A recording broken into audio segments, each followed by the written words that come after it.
I typically have a cup of coffee with me to talk about things, but today is no exception. So, have a cup of coffee. Guys, I want to talk to you about can I know God's will? And I will try to make this as fast as I can. But as you know, I'm very long winded. So, if this ends up being a 10-minute video, let it be. I will if I make mistakes, I'm leaving those mistakes in this video. I want to upload this video, and I know we have to do everything with excellency. However, I will only add an intro and an outro, and I don't have a lot of time to edit today, but I did want to tell you about this awesome book. Let me see how many pages is it. As you can see, it's very raw. It's very raw. It's on the spot, guys. On the spot. 103 pages, but the book doesn't really start until page. I guess it does. Page 1. There you go. Very raw. So it has 4 chapters. The meaning of God's will, the meaning of man's will, God's will in your job, God's will in marriage. So I was debating. I was like, should I just like just give like a synopsis of this book? Should I just like what should I do?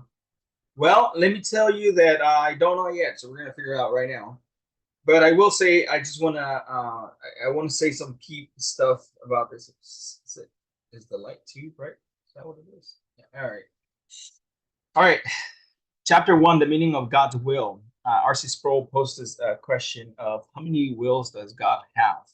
Well, I don't know if he posted that question, but it's in there. And he talks about the same will of God in 3 different aspects.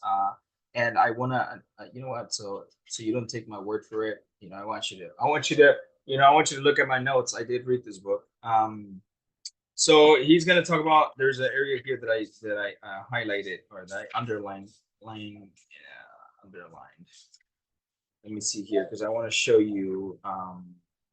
Actually, I'll just do this. So he talks about the creative will of God, the decree of God. And then he talks about let's see, God's will of disposition. And then there's another one. So this is the one I was talking about, which is yeah. Actually, hold on a second. It seems like I would probably have to edit some of it. No. I said no editing. So here it goes. So he talks about the biblical meaning of the will of God. There's one here. I thought well, so there's 2 of them, right? There's 2 of them, but he throws a little, like curve, in the chapter. But he talks about how the will of God has, like that word, the will, has 2 different. There are 2 different words in the original Greek or the original Hebrew. And those 2 words, it would be easier if all you could say, like, okay, well, this word means this and this word means that. But the Bible uses those 2 words interchangeably. So he talks about, of course, the counsel of God. So the creative will of God. And then, that's the one I was talking about first. And then the second time, it's the perceptive. That's there it is. The perceptive will of God. And then he also talks about what I was saying at the end there. God's will of disposition.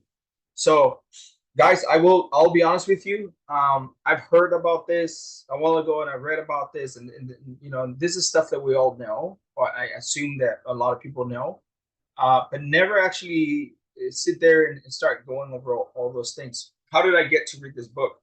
I'm teaching a Bible study on Wednesday nights, and there's a Bible verse in Ephesians, I believe, Ephesians chapter 5, verse 17. It says that basically saying like, stop wasting your time and do what God's will is. And I was thinking like, how can I explain what God's will is for people's lives? And then it occurred to me to just like see what I have here. And then I was like, this is small enough. This is short enough. I'll read this. And oh my goodness, I'm telling you, if anything, if you want to, not watch this video more because it's gonna get long, and hopefully not. Read the book, and you're gonna know exactly what I'm talking about. When you read this book, my mind was blown many times. It's crazy because R.C. Sproul was known for taking these big concepts, right? Big concepts, and then just bringing them down for anyone and everyone to understand. And he does such a good job here at this. So yeah, it's definitely that chapter one though. Whew, man. Anyways, then we get to chapter two, the meaning of man's will. And again, as you can see, I'm giving you the titles and the names and all that. And I'm being pretty vague because I want you to look into it. I don't want to give the book away, like just give all the content away. But I'm pretty excited about this book. So the meaning of man's will, and he talks about Jonathan Edwards and Augustine, and how the post peccare, non post peccare, and then so was he able to sin? Was he not able to sin? So he talks about the fall of man, and boy, oh boy, does he go in? It's crazy because it didn't feel like I was reading, and I know this could be some may not understand what I'm saying here. It's a short book, so you'll read it really fast. However, the content of it makes you think a whole lot. So at the end of it, I mean, it did take me 4 days to read this book, which is crazy if you think about it, because I could have just read this book in like, I don't know, what, 45 minutes. That's how long a sermon takes, because it almost feels like it's a sermon with 4 different points. With that being said, I heard Archie Sproul before talk about how when people ask him what God's will was for 2 different reasons. One of them was because they either wanted to know if they wanted to marry this person or that person, or if they wanted to get this job or that job. And I just got that like mixed up because of the chapters. But let's twist. What vocation, what job they should take, who should they marry, and he addresses the same thing here, but he goes in a lot more into depth into that. So he talks about God's will, right? What God's will is, and then he talks about the fall of man, right? Because now he talks about the will of man, whether we have free will or not. And guys, some way out, haven't read this book, and I can tell. And that's no insult. That's just, I'm just teasing you. Anyways, then we get to chapter 3. Chapter 3, I will say, it hammered me like crazy, guys. Chapter 3 is God's will in your job. Whew, this chapter here. So basically, should I say? Okay, so basically, so as you can see, was this a book review or a book recommendation? I forgot. But I'm having fun. I'm excited with this book. Hopefully you guys will like the content. If not, hey, just go watch another video, preferably one of mine. And anyway, so he's talking about God's will in your job. And we often ask the question, should I get this job? Should I get that job? And so he's talking about labor, right? And oh boy, does he say 2 things that, oh, and what I'm only going to tell you one. Have you ever been at a job where you're thinking like, man, I hate this job. I don't want to do this job, right? I'm not. I love my job.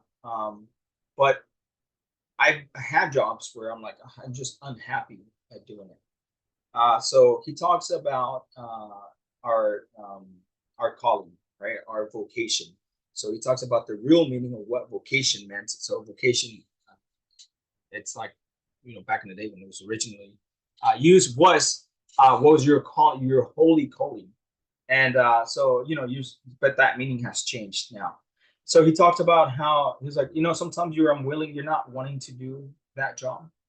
And guys, when I tell you that he brings that and not compares it, but he draws a line between that and Jesus going to the cross when he said, let it not be my will, but your will be done. God's will, where he has me at work, right? I have to be more obedient and love God's will more than what I feel like doing or not. Hey, that guys, that was good. He also talks about abilities, like your abilities, and guys, he has a diagram in here. That's crazy. Has a little diagram right here that I was like, for a small book to even include a diagram. There it is. So yeah, that's and he talks about ability, his true vocation, and all that good stuff. So hey, you don't know what job to take? Might want to read chapter 3. All right, and here we go. Who is this book for? Here I was debating a little bit because chapter 4 talks about marriage, right? So it's called God's Will in Marriage.